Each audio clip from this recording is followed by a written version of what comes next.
Assalamualaikum warahmatullahi wabarakatuh. Perkenalkan, nama saya Tia Dedi Pratiwi, AMD Kep.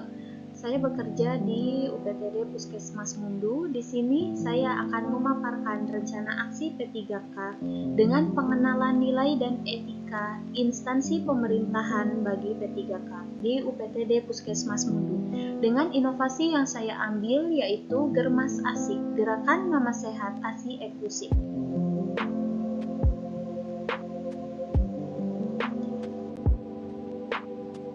Untuk yang pertama di sini pendahuluan adalah latar belakang, yaitu dasar hukum manajemen aparatur sipil negara adalah Undang-Undang Nomor 20 Tahun 2023 tentang ASN. Undang-undang ini mengatur hak, kewajiban, dan tugas ASN, termasuk PNS dan P3K. Sebelum ASN menjalankan tugasnya diperlukan pembekalan atau orientasi tugas dan fungsi, nilai-nilai serta etika jabatan, sehingga nantinya dapat memenuhi core values berakhlak dan employer branding ASN, bangga melayani bangsa. Sebagai transformasi budaya kerja ASN, oleh karena itu, penulis bermaksud untuk menyusun laporan orientasi dan rencana kerja dengan inovasi Germas Asik, Gerakan Mama Sehat ASI Eksklusif. Salah satu indikator derajat kesehatan suatu bangsa adalah angka kematian bayi. Angka yang tinggi sudah dapat menjadi petunjuk bahwa pelayanan ibu dan bayi kurang optimal. Berdasarkan hal tersebut diperlukan upaya untuk menurunkan AKB. Tumbuh kembang anak dipengaruhi oleh banyak faktor. Salah satu yang terpenting adalah dengan pemberian ASI. Bayi yang tidak mendapatkan ASI eksklusif nyatanya memiliki daya tahan tubuh yang lebih rendah. Bayi yang tidak mendapatkan ASI, kita ulangin lagi, bayi yang tidak mendapatkan ASI eksklusif nyatanya memiliki daya tahan tubuh yang lebih rendah dibandingkan bayi yang mendapatkan ASI eksklusif. Hal ini membuat bayi lebih rentan mengalami berbagai penyakit yang disebabkan oleh infeksi dalam tubuh. Adapun beberapa alasan bayi tidak mendapatkan ASI eksklusif selama 6 bulan, yaitu antara lain dukungan suami dan keluarga rendah, budaya keluarga, keberhasilan IMB, serta pengetahuan ibu, suami, dan keluarga mengenai pentingnya ASI eksklusif bagi bayi. Untuk maksud dan tujuan itu sendiri, untuk mengidentifikasi nilai-nilai dasar, peran dan kedudukan ASN dalam NKRI, serta mengaktualisasikannya dan dapat mengetahui keterkaitan antara kegiatan yang diusulkan dengan nilai-nilai dasar ASN, yaitu berakhlak, yang mendasari kegiatan baik secara langsung maupun tidak langsung. Untuk waktu dan tempat, kegiatan P3K ini dilaksanakan pada tanggal 1 Maret 2024 sampai dengan 28 Februari 2029 di UPTD Puskesmas Mundu, Kabupaten Cirebon.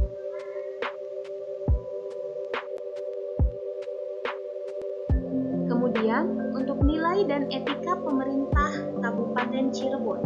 Di sini visi Kabupaten Cirebon yaitu Cirebon beriman. Untuk misi Kabupaten Cirebon itu sendiri, yang pertama, Kabupaten Cirebon bersih, yaitu mewujudkan tata kelola pemerintahan yang bersih, melayani, akuntabel, dan profesional. Yang kedua, Kabupaten Cirebon inovatif, menciptakan ekosistem inovatif di pemerintahan dan masyarakat.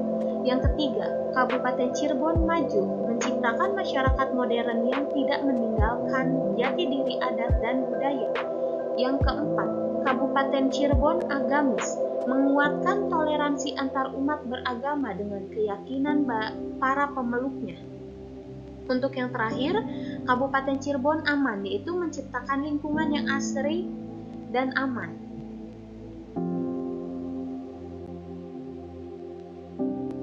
Untuk manajemen kepegawaian dan penilaian kinerja P3K diatur oleh Undang-Undang Nomor 20 Tahun 2023 tentang ASN.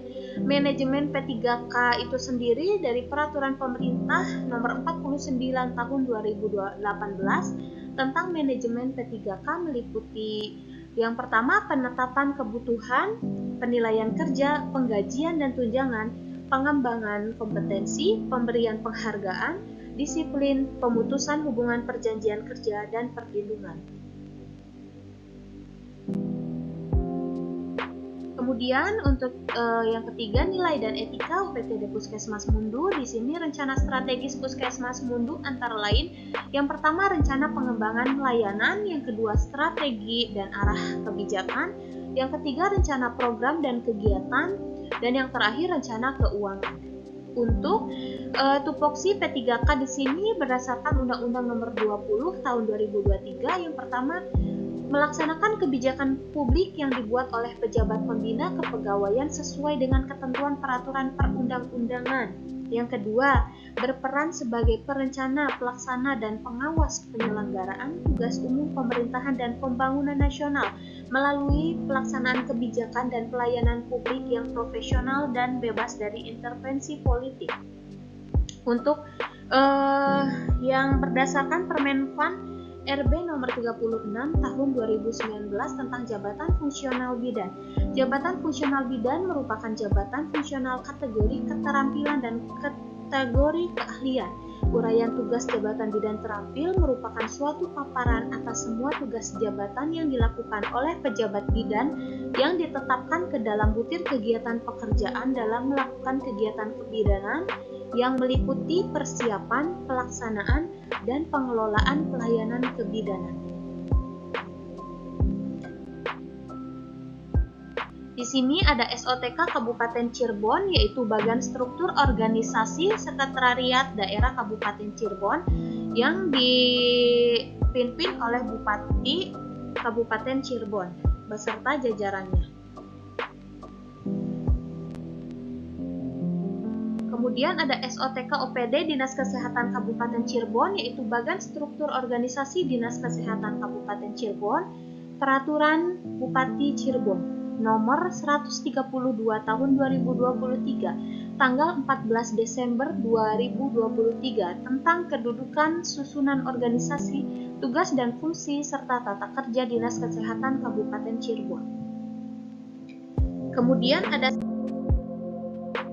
struktur organisasi dan tata kerja UPTD Puskesmas Mundu yang dipimpin oleh Kepala Puskesmas, yaitu Dr. Gigi Tanti Trislowati.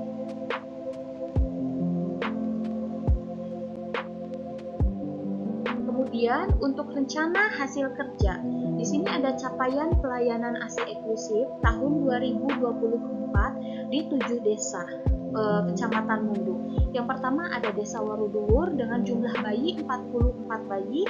Target di sini 100%. Bayi yang mendapatkan ASI eksklusif 27, yang tidak mendapatkan 17. Jadi analisanya masih belum mencapai target. Yang kedua ada Desa Citemu. Jumlah bayinya 35 bayi, target ASI eksklusifnya 100%. Jumlah bayi yang mendapatkan ASI eksklusif 29, yang tidak mendapatkan ASI eksklusif ada 6 bayi. Jadi masih belum mencapai target. Desa Bandengan, jumlah bayinya 40, target ASI eksklusifnya 100%. Bayi yang mendapatkan ASI eksklusif ada 36, yang tidak mendapatkan ASI eksklusif ada 4, jadi masih belum mencapai target. Ada Desa Mudu Pesisir, di sini jumlah bayinya 37, target ASI eksklusifnya 100%. Bayi yang mendapatkan ASI eksklusif ada 37, yang belum mendapatkan ASI eksklusif 0, sehingga analisanya sudah mencapai target. Untuk Desa Penpen ada jumlah bayi 61 bayi, target ASI eksklusifnya 100%. Bayi yang mendapatkan ASI eksklusif ada 54, yang tidak mendapatkan ASI eksklusif ada 7, sehingga masih belum mencapai target. Untuk Desa Mudu Mesigit ada 42 bayi, jumlahnya target ASI eksklusifnya 100%. Bayi yang mendapatkan ASI eksklusif ada 42, yang tidak mendapatkan ASI eksklusif ada 0, sehingga analisanya sudah mencapai target. Untuk yang terakhir Desa Luwung, jumlah bayinya ada 49, target ASI eksklusifnya 100%. Jumlah bayi yang mendapatkan ASI eksklusif ada 43, bayi yang tidak mendapatkan ASI eksklusif ada 6, sehingga analisanya masih belum mencapai target. Jadi untuk keseluruhan jumlah bayi tahun 2024 yang mendapatkan ASI eksklusif itu ada 268, yang tidak mendapatkan ASI eksklusif ada 40, sehingga jumlah total bayi dalam tahun 2024 ada 308, sehingga analisa dari keseluruhannya itu masih belum mencapai target.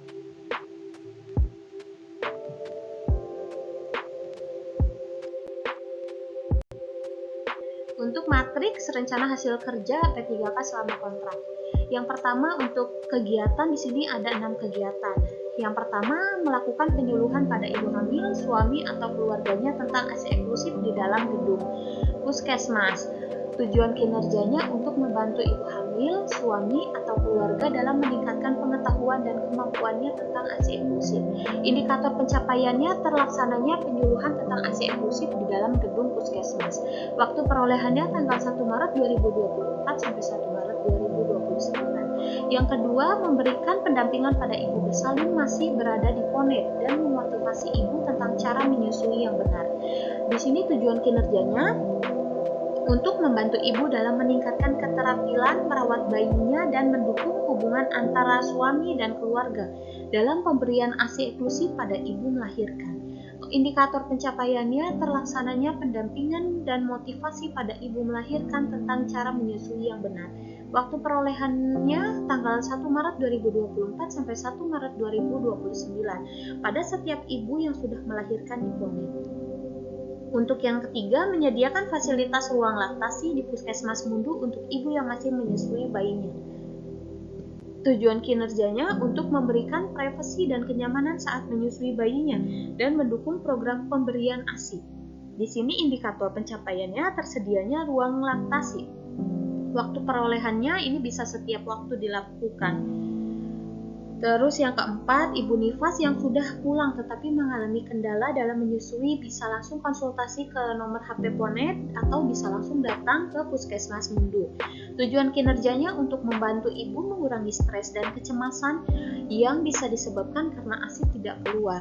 Indikator pencapaiannya tersedianya alat untuk komunikasi atau handphone. Di sini bisa dilakukan pada setiap waktu saat jam kerja.